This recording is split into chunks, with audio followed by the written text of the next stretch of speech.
en 1759, au moment de la conquête, la Nouvelle-France était la colonie la mieux défendue et la mieux armée d'Amérique du Nord. Tous les hommes avaient fait du service actif. Ça faisait 7 ans qu'ils étaient en guerre contre la Grande-Bretagne, donc tous les hommes étaient entraînés.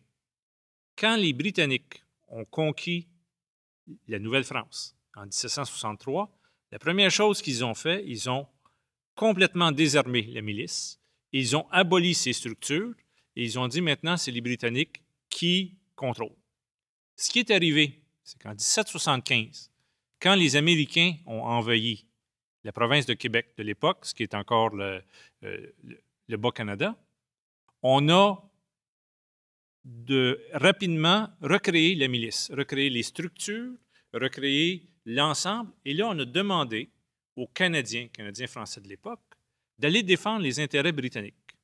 Comment pouvez-vous demander à quelqu'un qu'on vient de désarmer, qu'on lui a dit « tu n'as pas le droit de prendre les armes, tu n'as pas le droit de te battre, maintenant tu vas te battre pour les Anglais, pour les Britanniques. » À ce moment-là, les Canadiens français, les Canadiens, ont eu un choix à faire. Si nous prenons les armes pour les Britanniques, le gouvernement va rester anglophone et protestant. Si on ne fait rien et les États-Unis gagnent la guerre, à ce moment-là, le conquérant va être anglophone et protestant.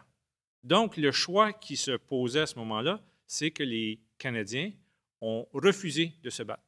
Ils ont fait une résistance passive. Ils se sont décidés de rester sur place et de ne rien